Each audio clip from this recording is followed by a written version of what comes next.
Assalamualaikum warahmatullahi wabarakatuh. Bagaimana kabarnya anak-anak? Mudah-mudahan kalian semua sehat walafiat. Jumpa lagi dengan saya dengan mata pelajaran ilmu pengetahuan alam. Nah,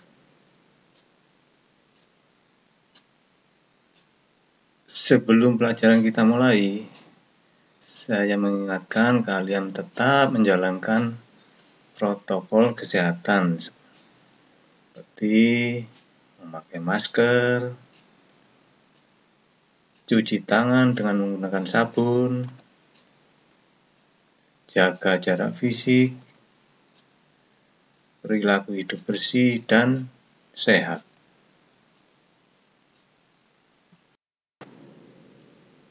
Baiklah, materi Mapel IPA kelas 8 semester ganjil bagi berikut. Bab 1, gerak benda dan makhluk hidup di lingkungan sekitar. Bab 2, usaha dan pesawat sederhana dalam kehidupan sehari-hari. Bab 3, struktur dan fungsi tumbuhan. Bab 4, sistem pencernaan manusia. Bab 5, zat aditif dan zat adiktif. Bab 6, sistem peredaran darah manusia. Baiklah, kita mulai. Bab 1, gerak benda dan makhluk hidup di lingkungan sekitar. Tujuannya untuk bab 1 adalah peserta didik mampu menjelaskan tentang konsep gerak. Yang kedua, peserta didik mampu menjelaskan tentang gerak lurus. Yang ketiga, peserta didik memahami tentang gaya. Konsep gerak. Tahukah kalian bagaimana suatu benda dikatakan bergerak? Siapa tahu? Oke. Benda dapat dikatakan bergerak apabila mengalami perubahan posisi dari suatu titik acuan. Saya ulangi, yang ditekankan yaitu perubahan posisi dari suatu titik acuan. Misal, kalian dari terminal Arjosari naik bus, duduk anteng menuju ke terminal Bungurasi Surabaya. Kemudian pertanyaannya,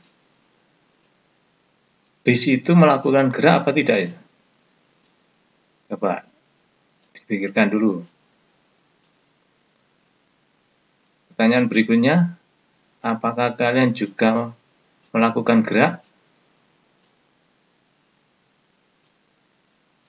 Ayo, ada yang bisa menjawab? Oke. Bis itu mengalami atau melakukan gerak karena posisi bus tersebut mengalami perubahan yang semula dari di atau berada di terminal Arjosari sekarang sudah berada di terminal Bungur AC. Berarti ada perubahan posisi dari suatu titik acuannya, yaitu terminal Arjosari dan terminal Bungur AC.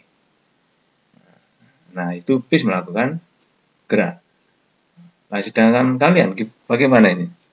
Apakah kalian juga melakukan gerak? ketika duduk anteng di dalam bis? Jawabannya ada dua kemungkinan atau dua jawaban. Kalian bisa dikatakan bergerak kalau titik acuannya yang semula berada di Terminal Arjosari sekarang sudah berada di Terminal Bungur AC. Jadi titik acuannya sudah berubah. Tetapi kalau titik acuan kalian, tempat duduk yang kalian duduki, itu kalian dikatakan tidak melakukan gerak. Karena titik acuannya tetap sama, yaitu tempat duduk di dalam bus. Nah, itu gambarannya tentang gerak menurut fisika. Mudah-mudahan bisa dipahami ini ya. Berikut. Benda yang bergerak akan melalui suatu lintasan tertentu.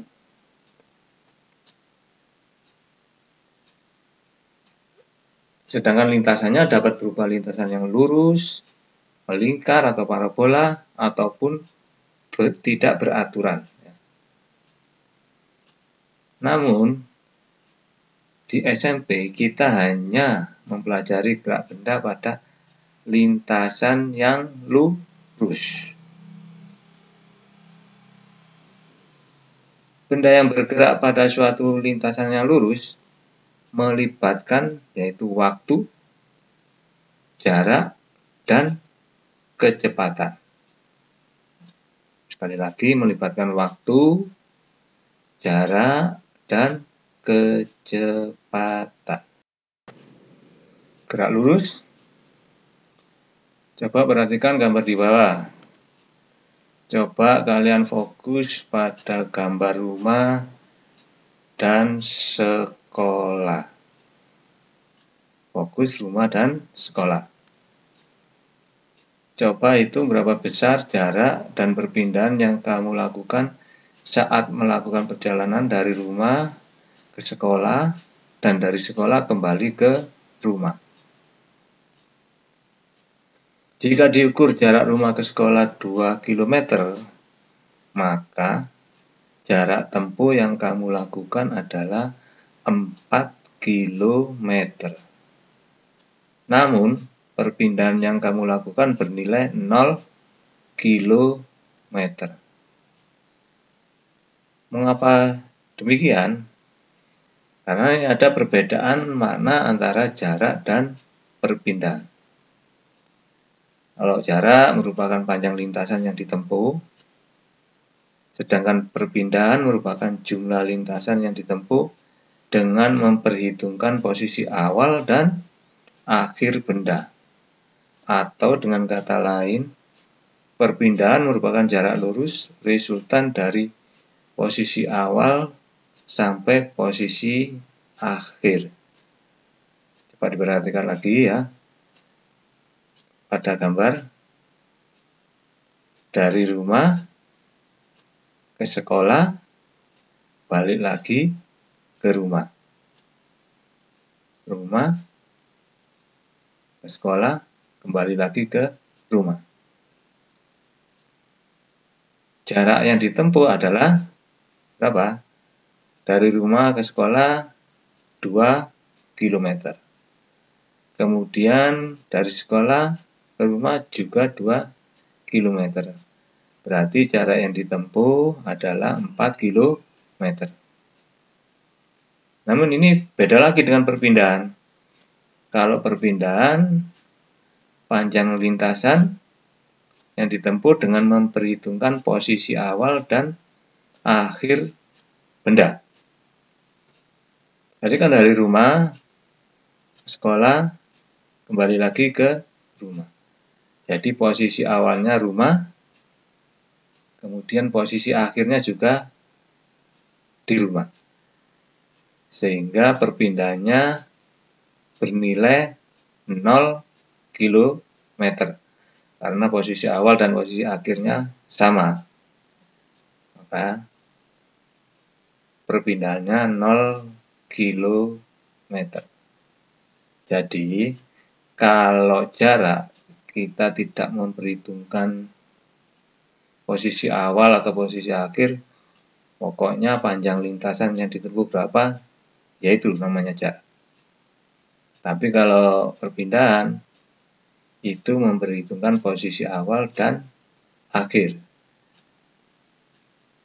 Demikian, mungkin sudah ada gambaran atau sudah jelas anak-anak.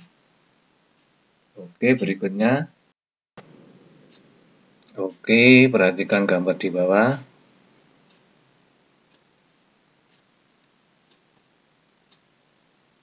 Pada gambar tampak seorang atlet bergerak lurus beraturan mampu menempuh jarak 30 meter dalam waktu 6 sekon atau detik. Dengan kata lain, atlet tersebut mampu menempuh jarak 5 meter setiap sekonnya. Kemampuan atlet dalam menempuh jarak atau dengan lambang X tertentu setiap sekonnya dengan lambang T disebut sebagai kelajuan atau secara matematis dapat ditulis V sama dengan S per T. V ini lambang dari kelajuan. Coba kita lihat sekali lagi di gambar. Atlet itu kan menempuh jarak 30 meter. Dan waktu yang diperlukan dalam menempuh jarak 30 meter adalah 6 sekon atau sekon. Berarti kelajuan dari atlet tersebut adalah 30 meter atau S-nya 30 meter dan T-nya waktu 6 sekon. Berarti kelajuannya adalah 30 bagi 6 sama dengan 5 meter per sekon. Jadi kelajuan itu satuannya meter per sekon. Ada contoh berikut.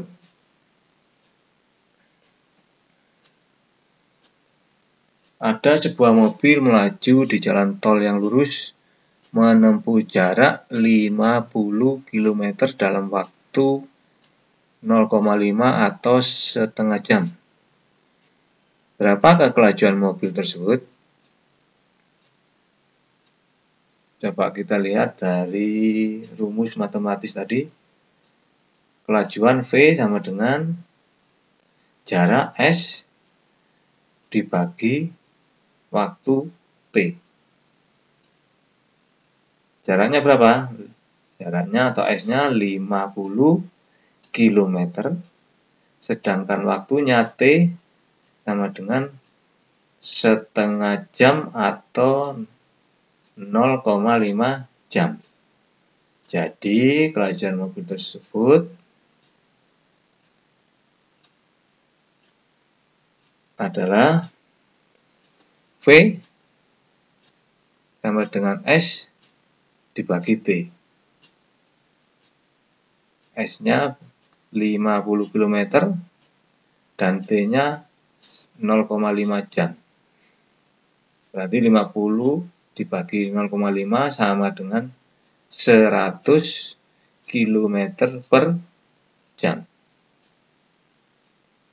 Jadi kelajuannya 100 km per jam. Artinya apa ini? Artinya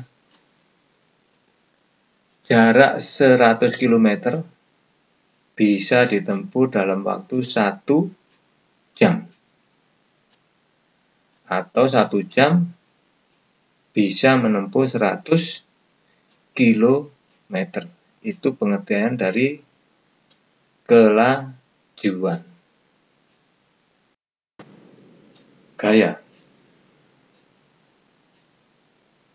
Gaya adalah tarikan atau dorongan.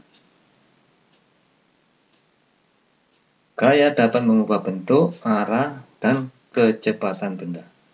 Misalnya pada plastisin, kalian dapat melempar plastisin, menghentikan lemparan atau menangkap plastisin, atau bahkan mengubah bentuk plastisin dengan memberikan gaya.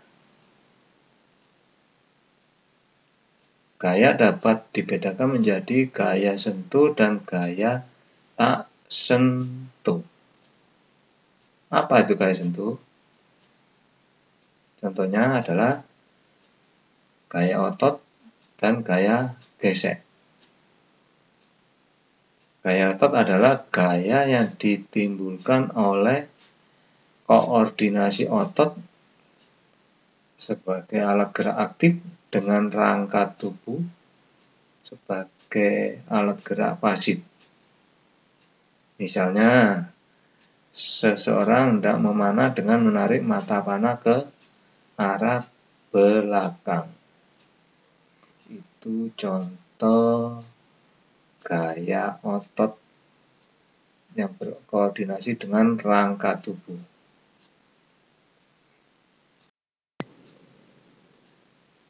Coba kita lihat di gambar. Gaya gesek adalah gaya yang diakibatkan oleh adanya dua benda yang saling bergesekan. Gaya gesek selalu berlawanan arah dengan gaya yang diberikan pada benda. Contohnya adalah gaya gesekan antara meja dengan lantai. Meja yang didorong ke depan akan bergerak ke depan. Namun, pada waktu yang bersamaan, meja juga akan mengalami gaya gesek yang arahnya berlawanan dengan arah gerak meja. Coba kalian lihat tanda panah warna hijau. Itu merupakan gaya dorongnya. Kemudian yang di bawah dilihat ada gaya yang berlawanan dengan gaya dorong, yaitu gaya gesek. Ada anak panah yang berwarna merah yang berlawanan dengan anak panah yang berwarna hijau. Gaya gesek ini terjadi antara meja atau kursi meja dengan lantai dan selalu berlawanan dengan gerak benda. Itu tadi gaya gesek. Berikutnya gaya tak sentuh. Gaya tak sentuh adalah gaya yang tidak membutuhkan sentuhan langsung dengan benda yang dikenai. Contohnya, seperti saat kita mendekatkan ujung magnet batang dengan sebuah paku. Seketika paku itu akan tertarik dan menempel pada magnet batang. Hal tersebut disebabkan oleh adanya pengaruh gaya magnet yang ditimbulkan oleh magnet batang tersebut. Selain gaya magnet, gaya gravitasi pada orang yang sedang terjun payung juga merupakan contoh gaya tak sentuh. Sehingga orang yang terjun tadi akan meluncur ke bawah. Nah, itu tadi contoh gaya tak sentuh. Yang pertama tadi gaya magnet, dan yang kedua adalah gaya gravitasi. Nah, sebelum mengakhiri pertemuan hari ini, marilah kita mencoba merangkum dari uraian tadi. Konsep gerak. Benda dapat dikatakan bergerak apabila mengalami perubahan posisi dari suatu titik acuannya. Benda dapat dikatakan bergerak apabila mengalami perubahan posisi dari suatu titik acuan. Benda yang bergerak pada suatu lintasan yang lurus melibatkan waktu, jarak, dan kecepatan atau kelajuan. Benda yang bergerak pada suatu lintasan yang lurus melibatkan waktu, jarak, dan kecepatan atau kelajuan. Gaya adalah tarikan atau dorongan. Gaya adalah tarikan atau dorongan. Gaya dapat mengubah bentuk, arah, dan kecepatan benda. Gaya dapat mengubah bentuk, arah, dan kecepatan benda. Gaya dapat dibedakan menjadi gaya sentuh dan gaya tak sentuh. Sebelum saya akhiri, tolong dipelajari lagi materi yang telah saya berikan tadi. Kemudian kalian persiapkan untuk materi berikut atau pertemuan berikut, yaitu hukum Newton. Sekian dari saya. Wassalamualaikum warahmatullahi wabarakatuh.